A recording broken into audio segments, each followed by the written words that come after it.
Bonjour et bienvenue pour cette nouvelle vidéo sur Récifal News et des journées aquaculture de Récifatome. Donc je suis avec Alexandre, qui est le gérant de l'entreprise Turtle System. Mais avant de parler de Turtle System, on va parler d'Alexandre.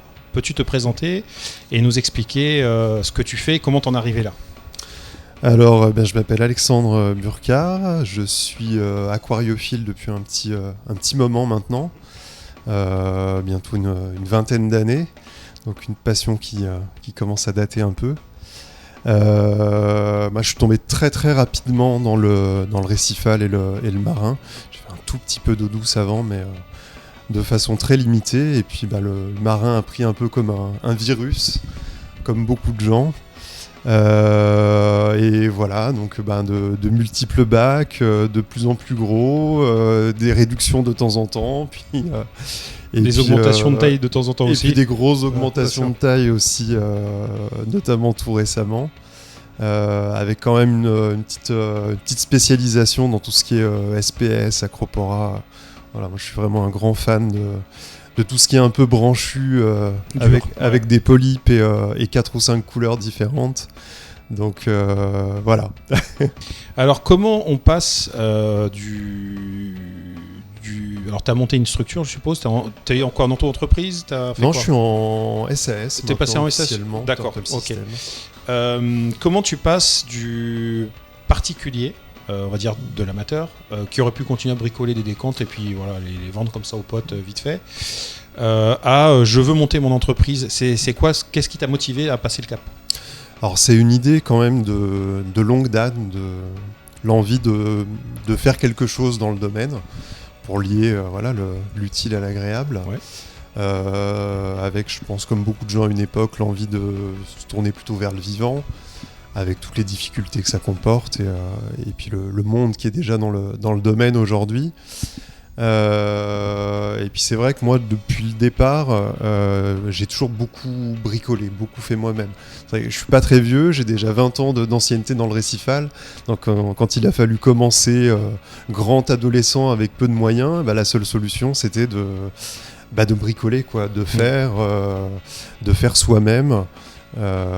Parce que c'était un bon moyen d'avoir du matériel quand même relativement performant par rapport à ce qui se faisait à l'époque dans le commerce, et puis de s'en sortir, déjà d'essayer des choses, d'adapter, voilà. Donc cette idée de faire du matériel au départ, pour moi, elle remonte à assez loin. C'est quelque chose que j'ai toujours fait sur tous mes bacs. D'accord, de tenter d'adapter des systèmes, de créer des systèmes. De faire une grande partie moi-même. C'est vrai que quand on commençait il y a une vingtaine d'années, de toute façon on avait beaucoup moins de produits manufacturés qu'aujourd'hui, j'ai envie de dire. Le nombre de marques se comptait quasiment sur les doigts d'une main. Donc on était vraiment poussé vers ça. Et c'est quelque chose qui est resté. D'accord.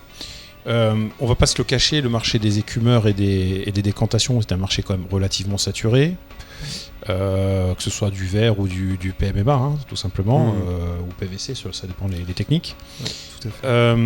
Donc tu te dis, ok, banco, j'adore bricoler, je me monte un atelier, je me mets en société, je fabriquais de l'écumeur et de la décantation française. On va dire, c'est quoi le pitch ? C'est quoi le scénario ?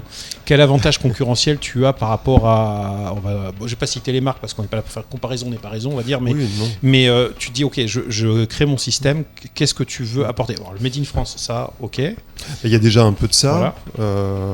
On a quand même vu, et on est encore en plein dedans, toutes les difficultés d'appro quand les rouages du commerce international se grippent un petit peu. Surtout quand ils mettent des porte-conteneurs en travers dans le canal de Suez, ça aide pas par non exemple. Voilà. C'est donc c'est vrai que c'est pas mal d'avoir quelqu'un sur place au moins pour dépanner. Justement, je voudrais pas que tu te cantonnes à ce rôle-là de dépannage. C'est ça qui est important. C'est pour ça que je te pose cette question, c'est-à-dire qu'aujourd'hui tu veux devenir acteur du marché, donc être reconnu comme fabricant. C'est ça. Et pas bricoleur. Non. Voilà, c'est ça qui est important. C'est ça le switch. Et c'est pour ça que ce que je te parle d'avantage concurrentiel, c'est de dire, ok, je fabrique en France, soit, ça c'est quelque chose que, donc délai, ça c'est un local, peu, voilà, c'est un credo, entre guillemets. Voilà, c'est le pitch du Made in France, ça, aucun problème.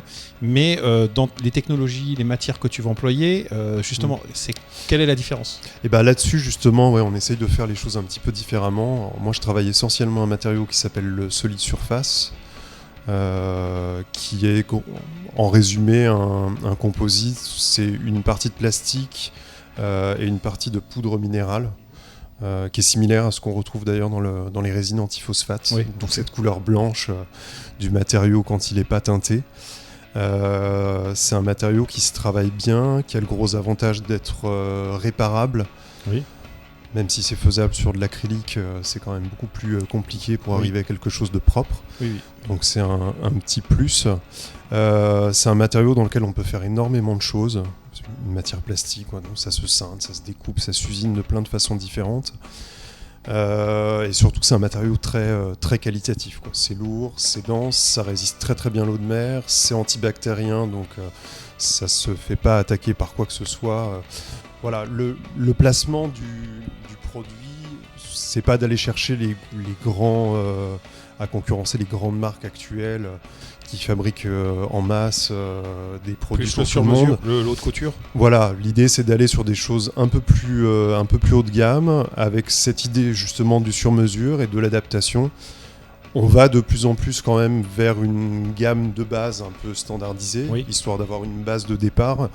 Mais l'idée de pouvoir proposer toujours des ajustements possibles, même sur un écumeur, ce qui n'existe pas du tout actuellement, parce que j'ai trop vu de gens ne pas pouvoir mettre un écumeur parce qu'il leur manquait 2 cm de passage pour passer la machine sous leur bac. Ou... Ça peut être des petites choses comme ça, toutes simples. Donc il y a ça, et une idée aussi d'aller un petit peu à contre-courant de ce qui se fait chez les autres marques en termes de technologie. C'est vrai qu'aujourd'hui un écumeur, c'est une pompe à dispergateur, un corps bien souvent conique sur énormément de modèles, et finalement les variations entre les fabricants se jouent sur du détail, j'ai envie de dire. Alors il y a la qualité des matériaux, les qualités des pompes. Les Ringtech, savoir si tu as 800, 1000, 1200 litres, enfin voilà. C'est ça. La taille des bulles, enfin il y a plein de trucs, mais oui, voilà, ça se joue sur des petites variations autour d'un même système commun. Nous, sur les écumeurs notamment, on a été... moi j'aime beaucoup aller farfouiller un peu dans ce qu'on a pu faire dans le passé. Donc on est de notre côté sur un modèle qu'on appelle couramment modèle Beckett, qui fonctionne avec une pompe standard, donc qui a l'avantage en cas de panne de pouvoir fonctionner avec n'importe quelle pompe. Dans n'importe quel magasin, on prend une équivalente, on la pose dedans, terminé. C'est ça, même si en dépannage on a une petite pompe un peu moins puissante, on la branche dessus, ça tournera peut-être un peu moins bien, mais ça écumera et ça tournera. Voilà, donc quelque chose avec une pompe du coup très simple, donc très fiable, et ensuite un système qui est 100% hydraulique. Donc qui est inusable, incassable et qui marche vraiment bien. C'est un système qui avait été un petit peu oublié parce que quand il avait un peu cours, il y a une quinzaine d'années, il fallait des pompes absolument monstrueuses pour les faire fonctionner. C'est pour ça qu'il a été laissé de côté d'ailleurs. Voilà, notamment les fameuses pompes Iwaki qu'on pouvait pas mettre dans l'eau, qu'il fallait mettre à l'extérieur, qui faisaient un barouf abominable. Donc ça a fini par être abandonné parce que c'était pas pratique, on pouvait pas mettre ça dans un salon. Depuis, on a les pompes d'essai qui sont arrivées, qui ont l'avantage d'avoir une puissance de pompe importante et une faible consommation énergétique. Et de pouvoir être dans l'eau directement. C'est ça, une grosse pression aussi par rapport aux pompes assez traditionnelles, et c'est exactement ce qu'il faut pour ce genre d'écumeur. Donc c'est la technologie qui a résolu le problème. Exactement, les pompes ont évolué et du coup, à mon sens, elles rendent ce système viable à nouveau. Et en termes de performance d'écumage, aujourd'hui on a 2 prototypes du modèle qui sera bientôt commercialisé, qui tourne depuis maintenant une bonne année, et ça tourne comme une horloge, quoi. C'est régulier, ça marche très bien. En tout cas, ça sera un plaisir de découvrir quand ça sera disponible et puis de le tester sur SIFA News. Enfin, tu sais qu'on est toujours des junkies, donc tout à fait. Là-dessus, ça sera un plaisir de faire le test et puis de comprendre un peu ce système et de le montrer aux gens. Du coup, on va parler des nouveaux systèmes et leur fonctionnement. Donc ça, en fait, c'est un vrai faux nouveau système puisque c'est quand même une ancienne technologie, même si elle a été modernisée. As-tu d'autres systèmes que tu vas amener sur le marché? Alors, on décante, on a vu. Alors pour le moment, on a ça. Alors, ouais, moi j'aime bien essayer de reprendre des choses qui existent et puis de les améliorer, les retravailler. Alors les décantations, oui, on a commencé un petit peu par ça parce que mine de rien, il y a une demande. Oui. En décantation acrylique sur mesure. C'est ça, c'est-à-dire que en fait, même sur on peut dire sur un bac Red Sea, Waterbox, Aquarium System, les bacs du commerce, AM, je vais pas tous les citer, mais enfin vous voyez l'idée. Souvent, on vous livre une décantation qui est optimisée, c'est sûr pour leur système, mais on se rend compte que derrière, sur les côtés, il peut rester de la place et cette place supplémentaire peut avoir une réserve d'eau plus grande, peut-être mettre un refuge algal, enfin faire plus de choses en fait. C'est ça, faire tout simplement différemment. C'est vrai que c'est parfois compliqué de modifier une décantation existante. Ça se joue des fois à une mesure qui va pas. Donc alors ça c'est quelque chose qui est prévu, notamment toutes les décantes qui vont arriver en gamme standard.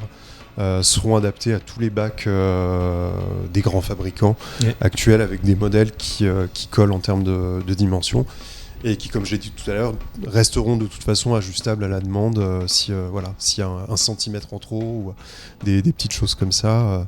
Donc on est sur de la décante. C'est vrai que la décante, c'est un... En fait, il y a 1000 décantes différentes. Finalement, on peut faire beaucoup de choses.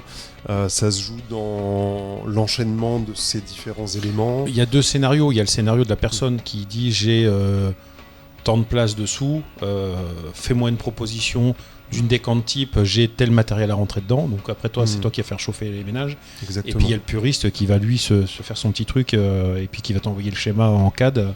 Et puis derrière, il n'y a plus qu'à fabriquer, faire tes commentaires si tu vois des trucs qui sont rédhibitoires. Mais on essaye toujours d'apporter un petit, des petites choses que nous on voit parce que à force d'en faire, on corrige certains détails, on amène des petits, des petites choses techniques pour que ça fasse pas de bruit, que ça fonctionne bien, que ça fasse pas de bulles dans le bac.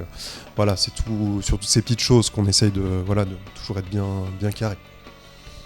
En tout cas, je te souhaite bonne chance dans l'aventure. Et puis, on suivra tes aventures sur Récifal News et on donnera des news à tout le monde.